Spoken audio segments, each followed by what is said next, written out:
పోటీ చేయబోతున్న సభ్యుడిగా నేను గుండెల మీద చేయేసి చెప్పగలుగుతున్నా, లీస్ట్లో లీస్ట్ 50,000 ఓట్ల మెజారిటీతో పవన్ కళ్యాణ్ గారు అక్కడ అద్వితీయమైన విజయాన్ని సాధించబోతున్నారు. ఇది 100% నిజం. ప్రజలు కులాలకు అతీతంగా, ఎన్నో కులాల మధ్యనే గతంలో కొన్ని వివాదాలు కూడా భీమవరంలో జరిగినాయి, కానీ ఇవాళ అందరూ ఒకటి, అన్నదమ్ముల కన్నా అన్యోన్యంగా ఒక కుటుంబ సభ్యులుగా అక్కడ తెలుగుదేశం, జనసేన పార్టీల అభిమానులు, కార్యకర్తలు కులాలకు అతీతంగా, మతాలకు అతీతంగా కూడా కలిసిపోయారు. సో కాబట్టి అద్వితీయమైన విజయాన్ని పవన్ కళ్యాణ్ గారు భీమవరంలో సాధించబోతున్నారు.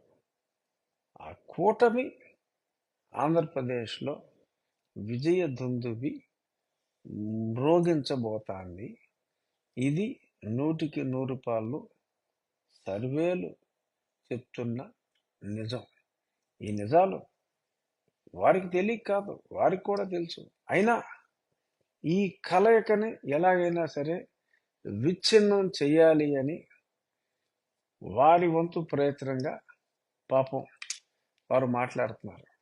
ఎంత వణుకు లేకపోతే, ఈ కలయిక మీద ఎంత కలవరం లేకపోతే జగన్మోహన్ రెడ్డి గారు విద్యాదీవెన సభలో విద్యార్థుల గురించి మాట్లాడటం మానేసి పవన్ కళ్యాణ్ గారి గురించి, చంద్రబాబు నాయుడు గారి గురించి, వీరి కలయిక గురించి, మళ్ళీ అదే ఆ TV5, అదే ABN, అదే ఈనాడు, అదే రామోజీరావు గారి గురించి ఎన్నిసార్లు మాట్లాడినా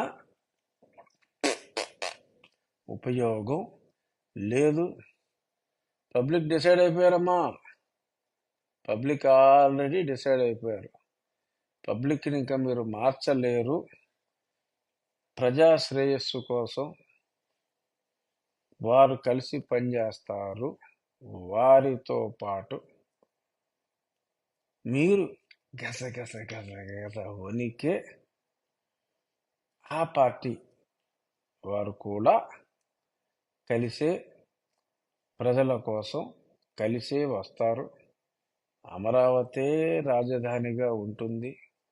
మీ కలల రాజధాని విశాఖపట్నానికి మీరు వెళ్ళలేరు.